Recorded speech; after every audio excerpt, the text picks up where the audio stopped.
This is Pet Life Radio. Let's talk pets.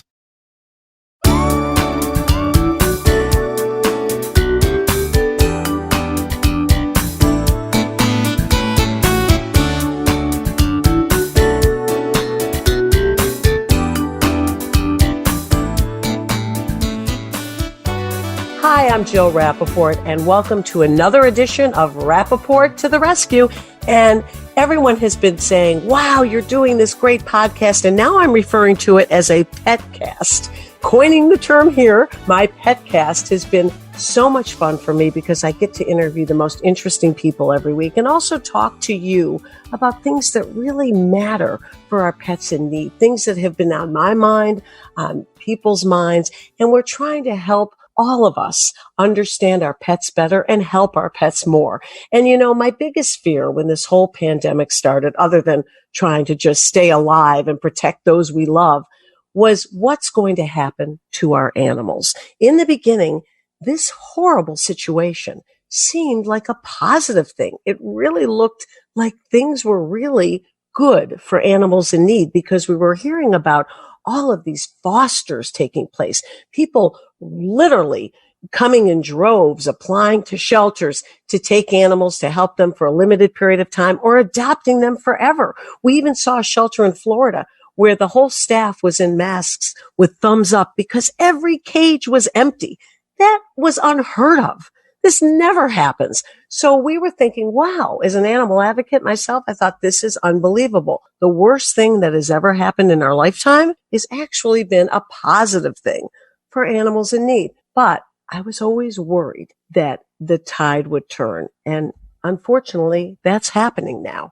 And animals are being returned. Every day now, I'm getting emails and calls about people that can't keep a pet. Do you know anyone that wants this beautiful bulldog, a golden retriever?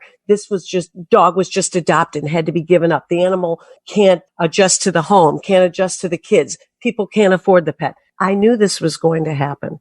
And my biggest fear is that now we're going to have an influx of these animals that were taken in, returned, plus the normal situation we have on any given day in the shelter world where so many animals are literally dumped. So what I just want to say is, listen, if you've taken in a pet during this time, bless you. You've done a wonderful thing, not only for the animal, but for yourself. And I'm asking you to please give it time. I can't speak for you financially because only you know what your financial situation is, but I can tell you emotionally and with that animal, if they're experiencing a little anxiety, let's say you've gone back to work and all of a sudden you come home and your shoes are eaten. Listen, they had to adjust too. They came from a horrific situation, most likely. And all of a sudden they're in a wonderful, loving home. And then you're with them 24/7 and then you're not. Give them time to adjust. Take time to be with them. You know, it's not about, I always say this is one thing that has been ingrained in my head. And I try to tell all of my listeners, it's not about a home. It's about the right home. And if you found that match and you've bonded on so many levels, nothing's perfect. Hey, is it perfect with your husband, your boyfriend, your brother, your sister, your mother, your father? Every relationship takes work. Give that animal time because it would be really sad if, you know, they had a little anxiety issue and you return them back into the shelter system. Again, we're seeing this happen. I really am so afraid of what we're going to see going forward. So for all of you who have opened up your hearts and homes, thank you, thank you, thank you. And please, if you are experiencing any issues, if you have a local trainer, if you have a local behaviorist or even your vet, and you can talk to them about things that might be concerning you, do it before just saying, I'm giving the pet back. I'm dumping this animal yet again. Okay, that's my message today. I hope it resonated on some level.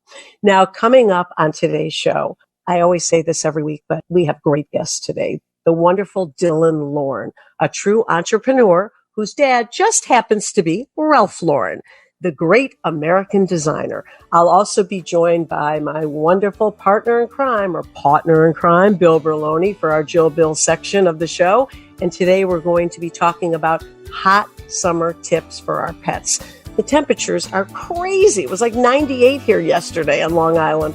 And we have to be able to protect our animals when they go out and make sure that they don't get sick or injured. All of that coming up, so please stay tuned.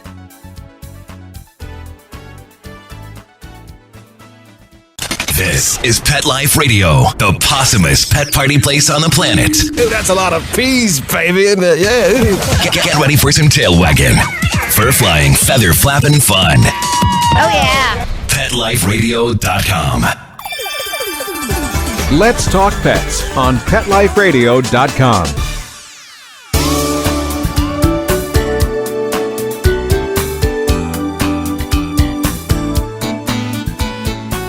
Hi, I'm Jill Rappaport, and welcome back to Rappaport to the Rescue. I am so excited now to have this beautiful young lady with me. I have known her most of her life.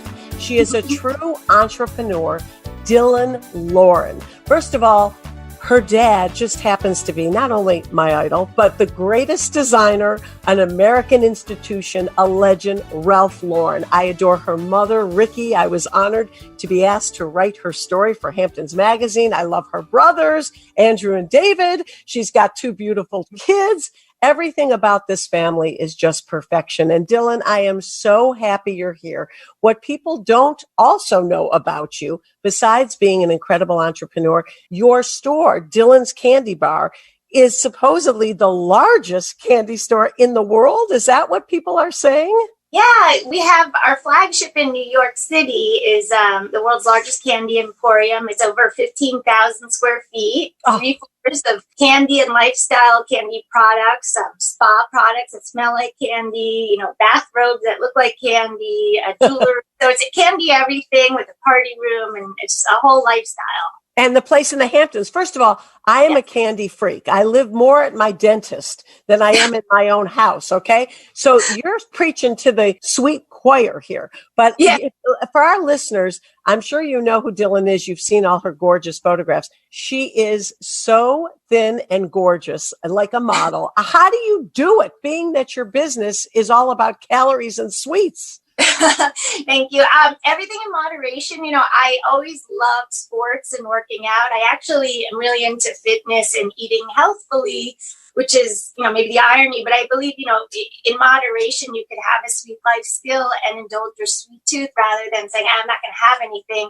So I know what my favorites are. I know what, my splurges are, and I identify them, and it's not like random picking. It's more like when I know, like, okay, I love my marshmallow fluff or my, Dylan's Candy Bar gummy bears or, the red Swedish fish at some point. I'm going to need that. So I'll have a handful with a balanced meal, protein and vegetables, and a lot more vegetables and salad.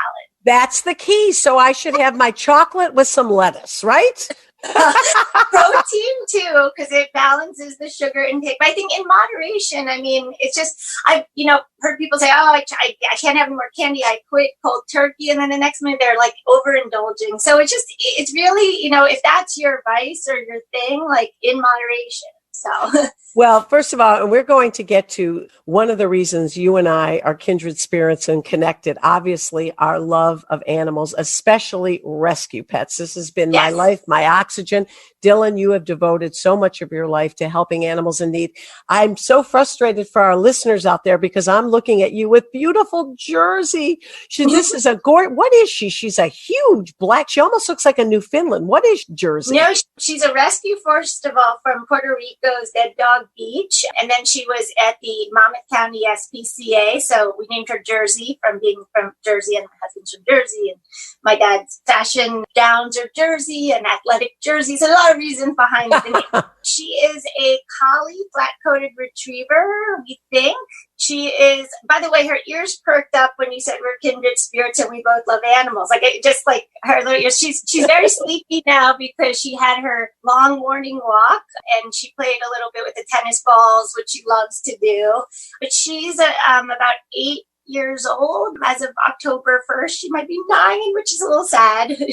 Oh, believe me, I just lost my beautiful Ruby, who I called her my sugar doggy because she used to sell all my products for me on QVC, my little doxy. She literally, when she left, I still say I'm the proud pet parent to 6 rescues because she'll always be with me in this home, in my heart. But I have to tell you, I have of my 5, 4 are super seniors. My little CJ's 18 years old, and Petey, my American Bulldog, 90 pounds. He's battling cancer right now. He's 15. And I'm looking at Jersey. She has that beautiful gray muzzle. And, I'm all about the seniors. That's why I created Dog Bowl, which is Puppy Bowl for seniors. But I have to tell you something. Seniors, special needs, pits. I'm all about the underdogs of the shelter world. And I know that's where your heart lies too. Tell me about the work you're doing. You had Dylan's Candy Barn, which was an incredible initiative to raise awareness for animals in need. And now you're I worked with the shelter for years. I love them. Southampton Animal Shelter. Tell me about that, Dylan. So, first of all, can you see her? She's very calm and sleeping right now. I know. That's what I say. I love the older pets, the seniors. They've been there, done that. They rather lay on the couch than eat the couch. They're the best, right? She's funny because we got her as a puppy. And that's the first thing, that was interesting to me is my husband and I, this is our first child. And, he especially didn't know much about shelter dogs. And he's like, oh, we can get a puppy, at a shelter. And I was kind of like, you can get a puppy or you could get an 8-year-old dog. It doesn't matter, but we should get a shelter dog because they're the ones in so much need. There's thousands of dogs that need homes and they're amazing pets. If anything, I think she knows she was adopted and rescued because she's so calm and loving. And so we adopted her and there was some sort of, thing that we all felt like this dog is extra special because she knows that we found her this home sweet home. And my husband and I were just so happy to tell everyone who's looking for, whether it's a senior dog or any dog, like go to a shelter to adopt. Like if anything, they're even more loving. They've been working with, all the wonderful people who work at these shelters and, they're spayed and neutered. And, there's this misconception. So the more I kept trying to tell people, like, don't go to breeders if you can avoid that. Don't go to pet stores if you can avoid that. Like get the ones that need the home. More people I was meeting was saying like, oh my God, I found my love of my life is, these animals at a shelter, whether it's dogs, cats, horses.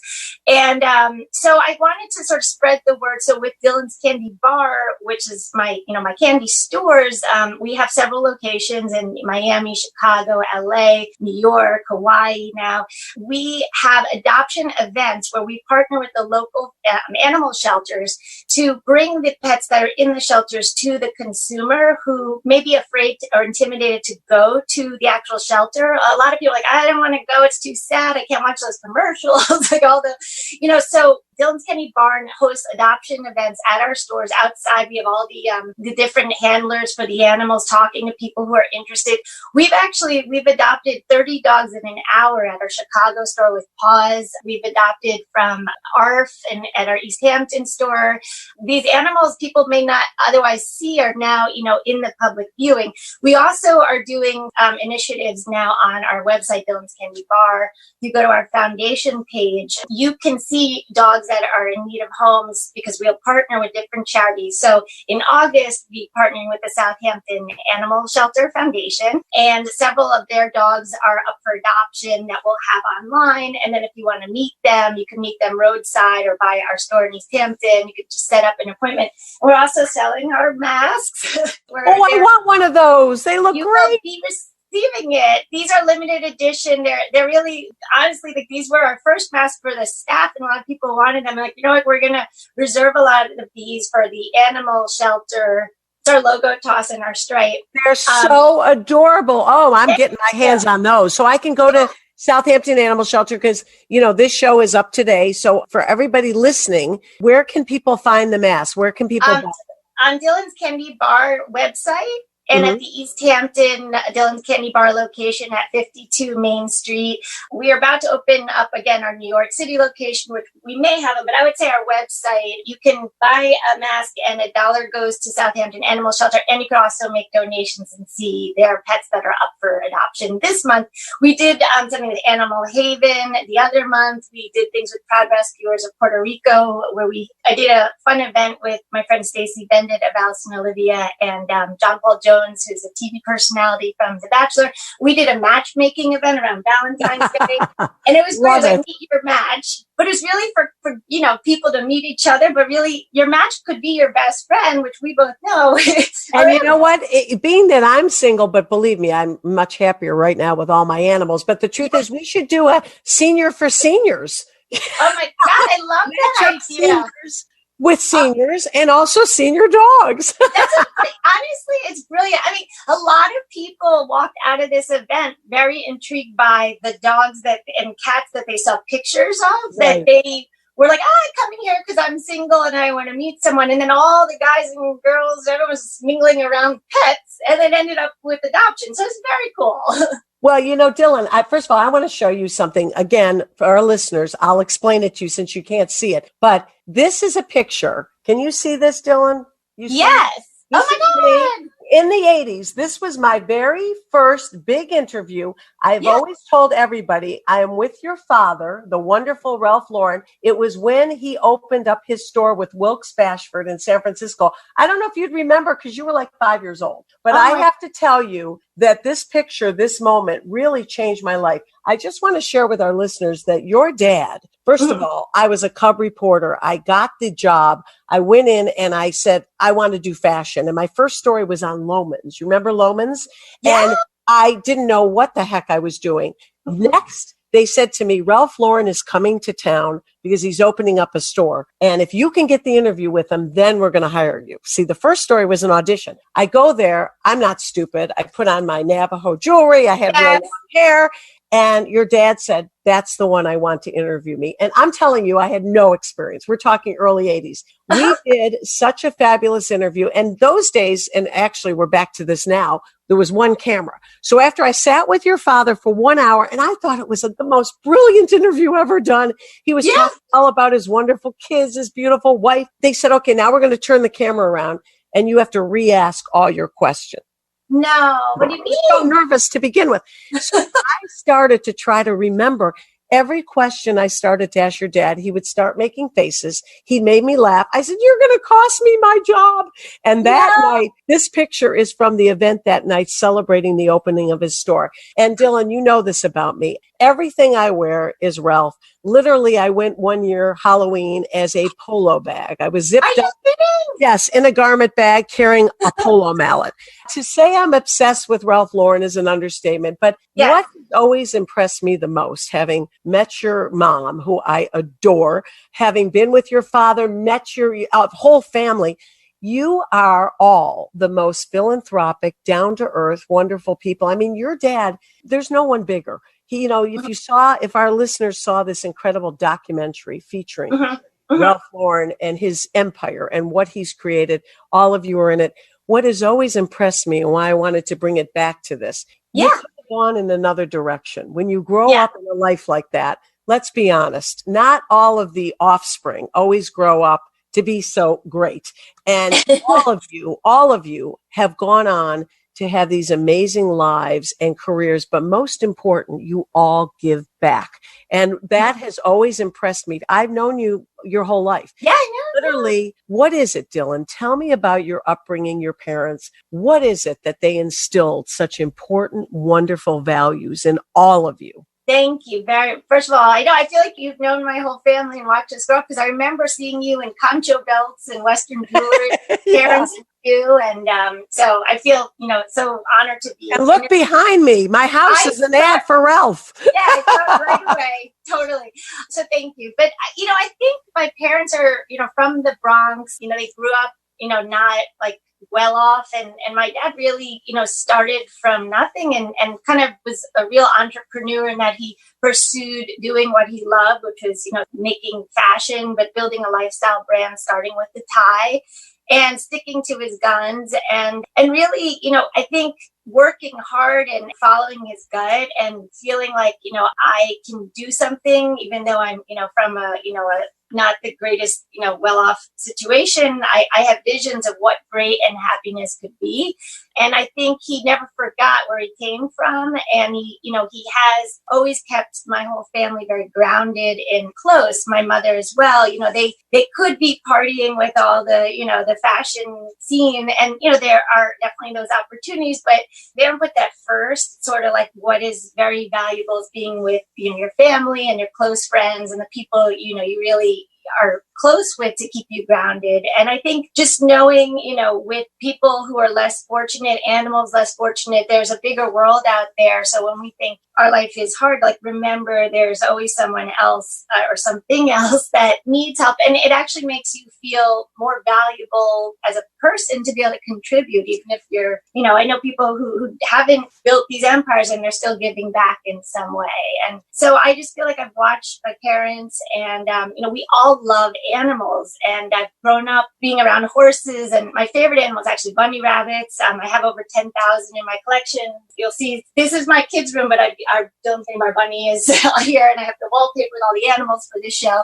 But I love animals, and we've been in situations where we were in, let's say in Jamaica, and there was a bunch of puppies that were abandoned, and my parents and I were fell in love with them, and we took them in and we started caring for them and made a home for them, and that started growing cats coming around, and then my bunnies, chocolate and vanilla, and now Jersey. So the love of giving back or saving an animal, my parents, my brothers and I all really love animals, and we love people, and I know everyone has their causes, but to me it's always been animals, because I feel their family. This shirt I'm wearing is my brother's dog Cinch, which was another rescue, and I just think they're family members. They are, she's my first child before Kingsley, Rainbow, and Cooper Blue, and they're also they give back so much love, and they're really a part of your life for as many years as hopefully they live, and it's really my calling, I think, with Dylan's Candy Bar is to help every animal find a home sweet home, and our customers and our staff. I mean, we've had so many adoption events and posted adoptions that my staff literally, you see on our website, all these pictures of rescue dogs are all their pets, because it's everyone's oh my God, I never knew, that's where I find my happiness. So it's very fulfilling and rewarding to be able to not only pursue Dylan's Candy Bar and love selling candy and a happiness, and really trying to merge fashion, art, and pop culture with candy and grow a lifestyle brand.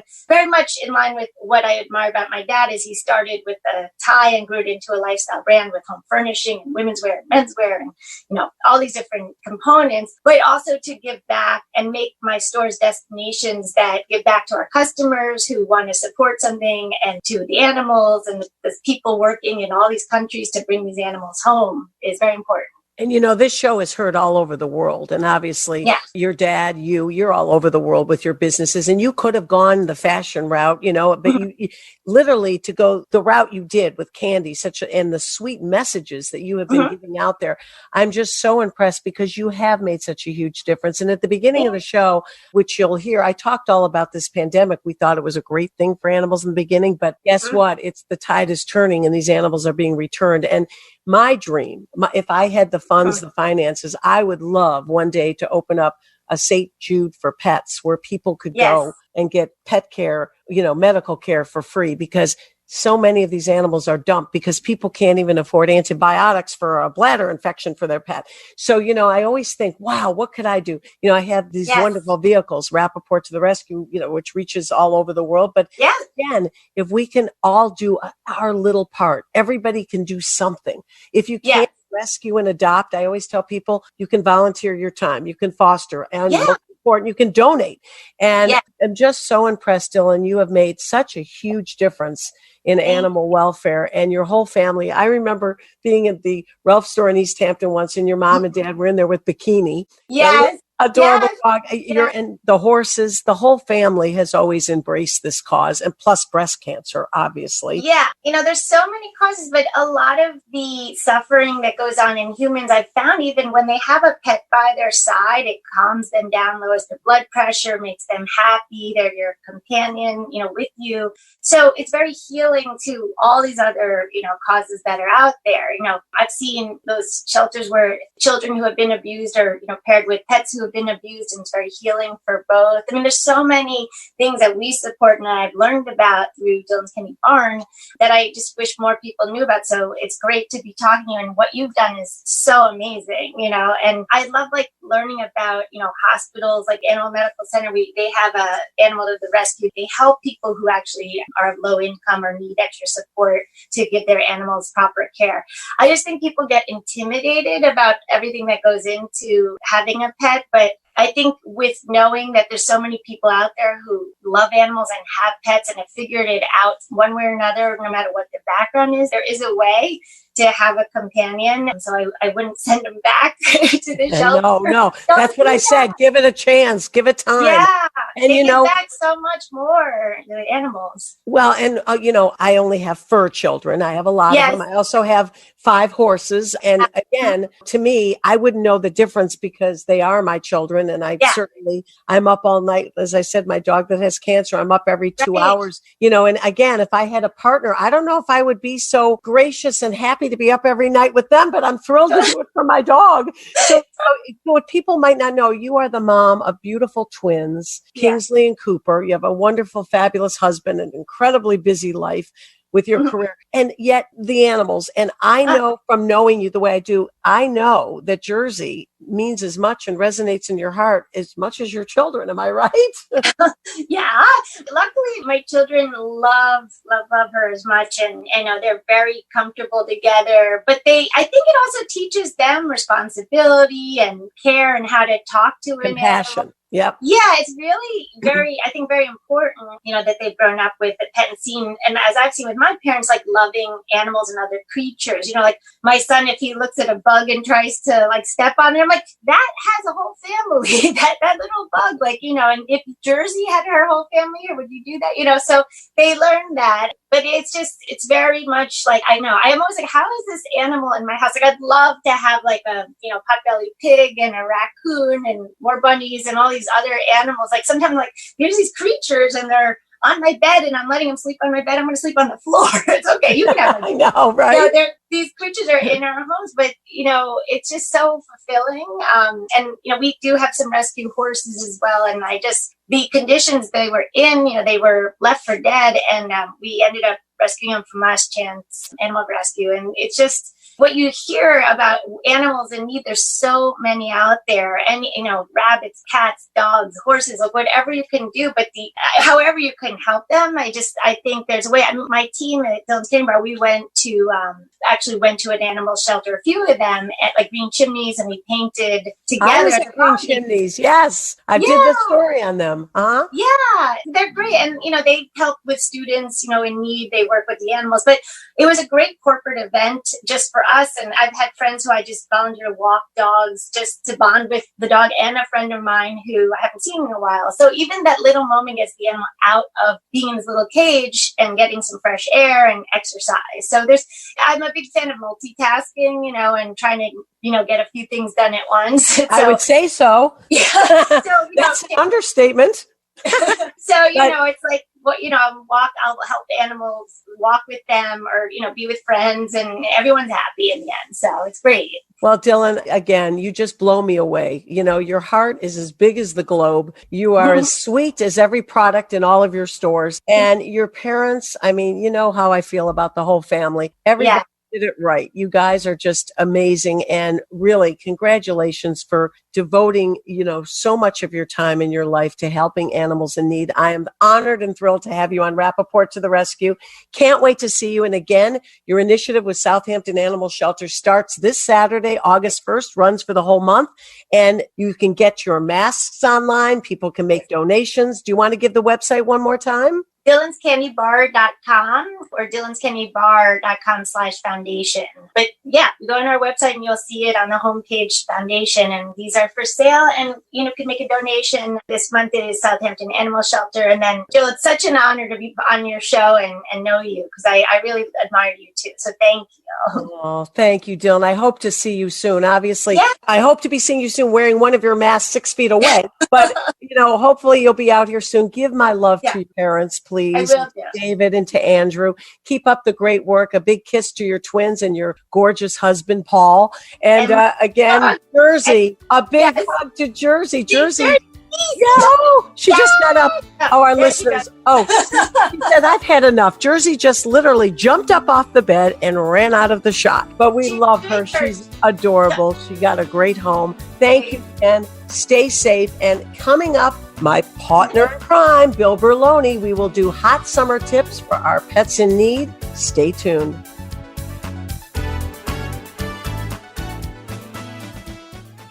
Oh, sure. It's all fun and games until someone ends up in a cone. That's right. We're animals. Deal with it. Pet Life Radio. Let's talk pets. Let's talk pets Let's talk pets on Pet Life Radio. Pet Life Radio. PetLifeRadio.com.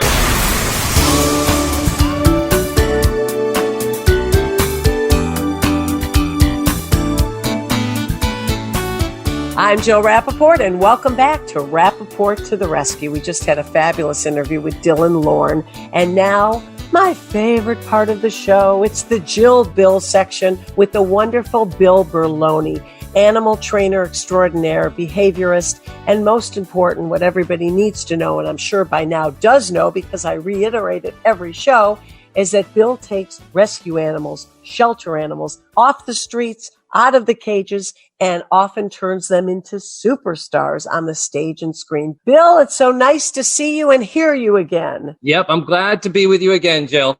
Well, Bill, this is the perfect time for this discussion because we are experiencing incredible heat waves right now. I think it was 92 here yesterday. When I walked outside, I literally felt like I was in a sauna. So I can only imagine what this feels like to our pets, especially our senior pets. Tell us what the most important thing we need to remember during these hot summer days. Absolutely. It seems like the entire country is in a heat wave. And so we all have to be careful about how our pets are interacting with that heat.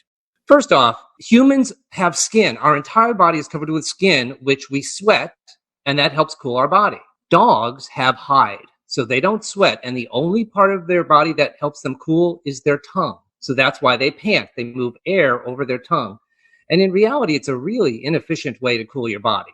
But nature has ways of taking care of themselves. You know, dogs with long hair like to be up in Alaska, and dogs with short hair like to be down in Mexico. You know, it's only us humans that mix them all up, which means we have to make sure we're taking care of our dogs. You know, you talk about the coats and everything, long hair, short hair. People don't also know, because I had to realize this was unbelievable to me. I gave one of my dogs a puppy cut a couple years ago, and I do it every year. But this particular groomer happened to take the coat down way too low, and you could actually see the skin. That's very dangerous for the summer heat and the sun because they can get sunburned just like we can. Absolutely. I mean, think of us. We have summer wardrobes, we have winter wardrobes, right? And the dog's hair actually works as sort of a barrier, you know, to keep the sun from directly hitting the skin. So if your dog has long hair, you should give it a summer cut. Just like your summer wardrobe, give them a summer cut. And if you don't, put on your winter coat and hat and go out for a walk with them. And I guarantee you'll know what they're feeling. So look at your animal's coat. Make sure they have the appropriate coat length for the season that we're in. Another thing we have to think about is keep them hydrated. The only way that they can really cool their body out from the core is to move water through it. Now, people think, well, I'm going to give them ice water. No. It'll cool their stomach too quickly and they'll start to cramp. But if your dog starts to get overheated, you can get a cold towel and put it over their body and bring their body temperature down. There are cooling mats, and they're so inexpensive and so cheap. And what are they? They're rubber mats with water in them. So when I love those. Yeah, they just pull the heat out of their body. And that's what we have to remember. When we get hot, we sweat. When dogs get hot, they become feverish, which is why they can become overheated and go to heat stroke very quickly. So we have to cool their body down. And you do that from the outside with cooling blankets, ice, and room temperature water. Keep them hydrated. That is so important. I immediately think cold water, but your tips are great. And the other thing people don't understand, summer is a great time. And definitely rescue and adoption are always a little higher in the summer because people are outside. They can spend more time. They can obviously help housebreak animals easier in the summertime. But it's also a time where you really have to be very cautious. You can't just let them run like crazy. You know, our natural inclination is let's run, let's walk, because it could be very debilitating and it can be life-threatening. The other thing people don't understand, because I see it in Manhattan all the time, you take your dog out for a walk, they're barefoot on that pavement, those pads. Talk about that, because those pads can burn and people are out there for 20, 25 minutes. If it's 95 degrees, what is that like for an animal's pads? Oh, Jill, it's terrible. It's really terrible. Again, you think, animals walk on the earth, and unless it's the desert, it doesn't get as hot as asphalt or concrete. And here we are in cities, just walking our dogs barefoot on these surfaces that get over 100 degrees. So, make sure if you're in a city, walk in the shade, look for the shaded sidewalks. The other thing I like to tell people is go out for the longer walks in the morning and the evening, before the sun really gets hot and after the sun's about to go down. That'll help cool the asphalt a little bit. But if you see them picking up their pads, pick them up quickly, get them home, put some ice on them. And what about water safety? I can't tell you how many times I've seen, people at the beach take a Frisbee and throw it into the ocean. Hey, I know a lot of dogs can swim, but a strong current comes up, or even at a pool, accidents can happen. And now they're saying that you really should have a life vest on your dog at all times if you're near water. Do you agree with that? I do agree with that. I mean, there are some breeds who are water breeds who are naturally inclined to be able to navigate that. But the other 99% of our dogs are not good swimmers. So the thing with pools, if you have a pool, don't put your dog out the back unsupervised, because they will naturally go in because they're so hot and they may not be a good swimmer. So at least when you're at the beach, you're watching your dog. So always have a life jacket if it's an ocean where there's a lot of current, as you say, and never leave your dog outside by the pool unsupervised. And how about never leaving them out unsupervised in general? There are, in the summertime, plants that are deadly. There's things that they can get into. People think, oh, I opened the, backyard, the gate. They're out there for 2 hours, even on, let's say, a 75-degree day. They can get into very dangerous situations very quickly. Absolutely. Whether it's you leave them unsupervised and they go to dig in an area to get cool and there's glass there, or there's something that might be poisonous for them, or they're feeling nauseous and they start just eating something to make themselves feel better. There are so many dangers in this heat. And we have to be more concerned about the ones who are not as tolerant of heat. Seniors. We have to be very careful with our seniors. We have to be very careful with dogs who are obese. They just don't tolerate the heat. And certainly the dogs with the short noses. The pugs, the bulldogs. Yep. The brachiocephalic is what it's called, where they don't even have as much tongue as regular dogs to cool their bodies. So we have to pay even closer attention to the ones who need a little more help from us. Yeah, it's crazy to think that their air conditioning system is their panting, their tongue. It is bizarre that that's the only way they can stay cool. But Bill, as always, these are such important, incredible tips and, literally life-saving tips. And I think the most important thing, really, you really can't keep your eyes off your dog. You should really stay focused 24/7. We obviously know about, the heat in a car. You never leave your dog in a car. I wouldn't even do it on a winter cool day. It's just, for me, it's an accident waiting to happen. But wonderful tips, especially this is supposedly outside of the pandemic, a wonderful time of year for us to spend with our pets. But we must be mindful and we must understand that there are dangers waiting around every curve in every backyard. And we really have to make sure that we protect them because, as I say, we are their voice. We are their protectors. Right, Bill? They are our fur children, and protect them like you would your human children. That's my advice. Thank you, Bill. As always, that was great advice. I'll see you and talk to you next week. And to our listeners, stay safe and please keep a positive attitude. Let's Talk Pets, every week on demand, only on PetLifeRadio.com.